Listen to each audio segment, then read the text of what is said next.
Hello, guys. Your boy, Chief Big Bay on Sekou Style, baby. All right, now this is what we're gonna be talking about today. I know, this is like our first major, actually, political discussion. It's gonna be brief, I promise you that. But today we're gonna be talking about no other country but Zambia. Do you know there's an election in Zambia? Actually, for the Zambian people, it's probably today, and for people, those of us in, especially in the U.S., in New York, it's tomorrow because it's still like Wednesday here.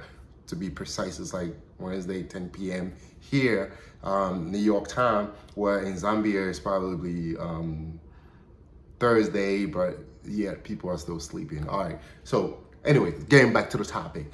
Now, we're going to be talking about the elections that's happening in Zambia, and we're going to go straight into it. Now, let's do it. So, the election in Zambia is pretty much going to be between the president, Mr. Lungu, that's his last name, and then the main opposition party, or at least all the opposition getting together. The person who is representing them pretty much is Mr. Hakainde Hichilema. So pretty much he's family, like he's a business tycoon, aka Ish. That's how he knows. I like that. I guess that's everybody call him Ish. So Lungu versus Ish, right? And for me, everybody's like, a lot of the media would go out there and just talk about, how it's going to be a tight race. It's going to be, this. I mean, we get to see tomorrow is going to be definitely. I know Ish has a lot of followers. Lungu also, I mean, being in power since 2015 or so, he also has a lot of followers as well. And he has the money to, of course, generate a lot of followers. But me, I want to take a little different view on this whole election thing in Zambia. Now, my view is going to be contrary to most people, but it's okay because it's my view, right? If you disagree with me, cool. If you agree with me, go ahead, shoot for it. So anyway, but before I go to my view, I just want to give you a little facts about Zambia. Zambia is one of the rich country in Africa. I mean, it has a lot of copper and diamond and other natural resources. They are blessed. It's a landlocked country, and so they have to use neighboring country to bring their stuff in from the sea. But Zambia, relatively has been peaceful. Politically, also, there's been really a transparent political activity going on. And when I say transparent, meaning like there hasn't been like war when it comes to like transfer of power, right? It has been, although not the smooth, but it has been smooth mostly, right, compared to other African countries. There haven't been like war because of political stuff. But as of recent, however, we're seeing that change. Slowly, there have been a lot of tension now, and today or tomorrow election makes no difference. There's a lot of tension, especially right now. The current president has put out a lot of security guards all over the street in Lusaka and all around Zambia. Also, the capital city of Zambia is Lusaka. So when you hear me refer to Lusaka, that's what it is. But I'm gonna post something about Zambia in a link. You can read about Zambia on Wikipedia and other places. But nonetheless, now, what is my discussion gonna go here? So when you look at Ish, you look at the current president. Ish is the opposition leader. Lunga, President Lunga, he's the current president, of course. When you look at them, I see like two opposing view, but like, one is being supported mainly by China and the Chinese interest. And the other one is mainly trying to get the American and the Western support. And he's trying to implement that system once he becomes the president. Now, I think, I could be 100% wrong, but like from little research I have done, I think the current president, Lungu, he's being supported by the Chinese. Really, when you look at it, because one, under his leadership, Zambia keep taking in more Chinese debt China practically is one of the case study in Africa. China almost owned the whole country, like literally. Like China is like running many businesses there. Chinese, there are a lot of Chinese there. So he has managed to cultivate this relationship with China that, you know, China feels at ease to be in Zambia.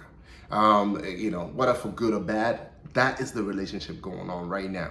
And Chinese, like any other nation, they don't want to leave someone whom they feel comfortable with and go with someone who they are still a little bit shaky about. Ish, on the other hand, he's a businessman, right? He has a Western business idea, you know, capitalism idea where, you know, people are going to come in, you know, restructure their country, debt program, make sure follow the IMF system and do all these, you know, westernized like Chicago School of Thought or Harvard business kind of stuff, you know, try to bring their country back to, you know, being debt free or at least under control where they could enjoy their true sovereignty. And China is not gonna like that a lot because it's like we rather you being debt than not being, being free. So that's the major dilemma that I'm looking at in this election. I mean, you could agree with me, cool. You could disagree with me, also cool. But I really believe that it's gonna be like Western economy principle versus the Chinese debt. We manage you, you manage our debt, you stay in debt with us, we come and conquer and take over your country kind of stuff going on. And tomorrow the Zambian people will speak to see what they want for them. I'm oversimplifying this, but there are a lot of other issues, by the way.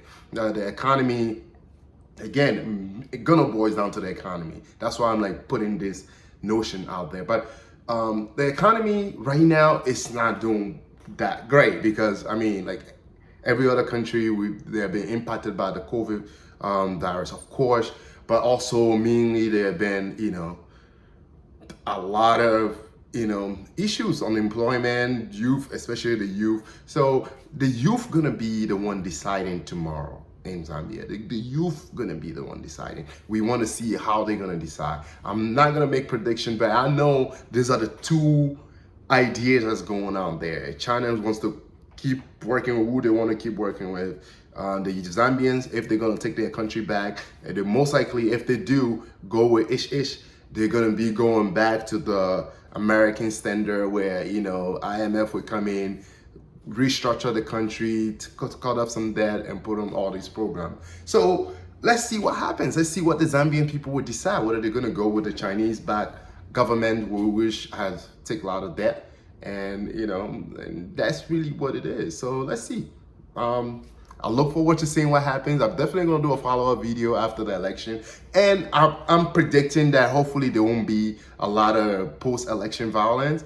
I'm predicting that the state security forces will try to control the situation. But if it does get out of hand, it may not get as severe as we were saying in other countries, in other African countries. Zambians are mostly, by and large, very peaceful people. Myself, I've been in Zambia a couple of times. I love the country. I love the people. The food is great. Just wanted to make that little commentary on what's going on in Zambia.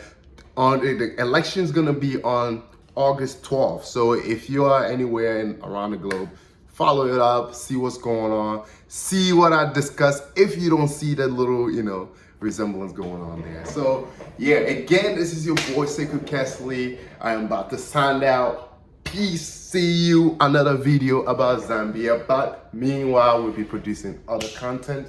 Follow us on YouTube if you haven't started already. Subscribe. Peace and love.